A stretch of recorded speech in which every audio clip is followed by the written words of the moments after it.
এই যে স্ক্রিনে যে মেয়েটাকে আপনারা দেখতেছেন না, এই মেয়েটার সাহস ভাই, এই মেয়েটার সাহস দেখলে আসলে অবাক হয়ে যাবেন। গত ২ দিন ধরে তার ভিডিও সোশ্যাল মিডিয়ায় চলতেছে। দেখুন, এই যে মেয়েটা তার বাসা থেকে কেক নিয়ে এসেছে, হাতের মধ্যে একটা কেক নিছে। স কেকটা অনেক একটু বড় আছে, বড় সাইজেরই একটা কেক নিছে। তো বাসা থেকে কেকটা নিয়ে বাইর হইছে, সাবেক প্রধানমন্ত্রী শেখ হাসিনার জন্মদিন পালন করবে। এই যে স্ক্রিনে যে মেয়েটাকে আপনারা দেখতেছেন, সে যে কি পরিমাণ ভাইরাল, একজন শিক্ষিত মেয়ে অশিক্ষিত মানুষের মতো কিন্তু কাজ করেছে। যেখানে সাবেক প্রধানমন্ত্রী শেখ হাসিনা দেশ থেকে পালিয়ে গেছে, আমরা সবাই দেখেছি দেশ থেকে কিন্তু পালিয়ে গেছে।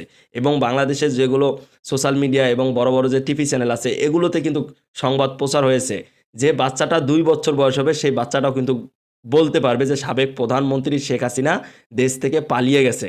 কিন্তু এই যে শিক্ষিত মেয়েটা, সে বলতেছে সাবেক প্রধানমন্ত্রী শেখ হাসিনা দেশ থেকে পালিয়ে যায় নাই, সে পদত্যাগ জমা দেয় নাই, কিন্তু তাকে ষড়যন্ত্র করে দেশ থেকে তাড়িয়ে দেওয়া হয়েছে। এই জন্য তিনি বাসা থেকে বাইর হয়েছে, হাতের মধ্যে একটা কেক নিছে এবং কেকটা নিয়ে সে ঢাকা ইউনিভার্সিটির সামনে এসে বলতেছে, আমি সাবেক প্রধানমন্ত্রী শেখ হাসিনার জন্মদিন পালন করতেছি। তুমি তো ভাই বোকা হইতে পারো, কিন্তু আশেপাশের লোকজন তো আর বোকা না। কিন্তু তার আশেপাশে কিছু ছেলেপেলে আসছিল, তার হাতের ওই কেকটা ছিল, সেই কেকটা তার ওই ছেলেপেলে হাতে নিয়ে এই যে শিক্ষিত মেয়েটাকে দেখতেছেন, এই মেয়েটার শরীরে মাখিয়ে দিছে। মানে একবারে সাবেক প্রধানমন্ত্রী শেখ হাসিনার জন্মদিন খুব ভালো করেই কিন্তু পালন করছে। তবে এখানে একটা বিষয় কি ভাই জানেন? বিষয়টা হচ্ছে এই যে মেয়েটা গত ২ দিন ধরে এত পরিমাণ যে ভাইরাল হইছে, মানে কি বলবো, প্রচুর ভাইরাল। তো সে যে এই যে ভাইরাল হলো, এই ভাইরাল হওয়ার থেকেই কিন্তু সে একটা আর্নিং করতে পারবে এখন। সে যদি এখন একটা ফেসবুক পেজ খোলে, সে যদি এখন একটা ইউটিউব চ্যানেল খোলে, আপনি বিশ্বাস করবেন না, তার সাবস্ক্রাইবার, তার ফলোয়ার, ফ্যান ফলোয়ার কিন্তু হয়ে যাবে। কারণ এই যে তার যে একটা সাহস দেখাইলো, এই সাহসটা দেখানোর কারণেই সে কিন্তু র‍্যাংকে উঠে যাবে।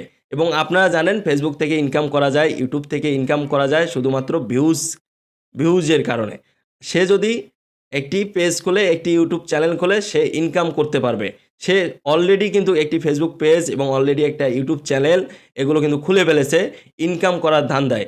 অথচ সে হাতের মধ্যে কেক নিয়ে বাসা থেকে বাইর হইলো, সাবেক প্রধানমন্ত্রীর জন্মদিন পালন করবে।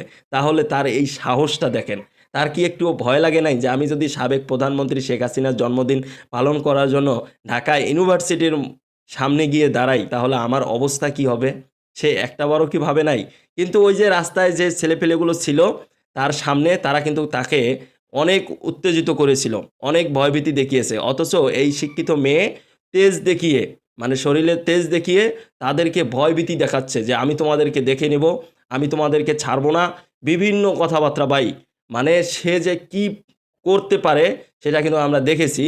তবে তার এখানে একটা প্লাস পয়েন্ট আমি যেটা দেখলাম, সে যদি একটি পেজ খোলে এবং একটি যদি ইউটিউব চ্যানেল খোলে, তার একেবারে লাইফ সেটেল। তার আর কোনো টেনশন নাই। সে একেবারেই খুব ভালোভাবেই চলতে পারবে। তো এটা আসলে খুব আহামরি কিছু হয় নাই। কিন্তু সে যে সাহস দেখিয়েছে, জীবনের একটা ঝুঁকি নিয়েছিল কিন্তু। তবে সে ঝুঁকি নেওয়ার কারণেও কিন্তু তার কোনো ক্ষয়ক্ষতি এখনো হয় নাই। তবে সে যদি বেশি বাড়াবাড়ি করে, বেশি যদি উত্তেজিত হয়, তাহলে হয়তোবা খুব খারাপ কিছু হতে পারে তার সাথে।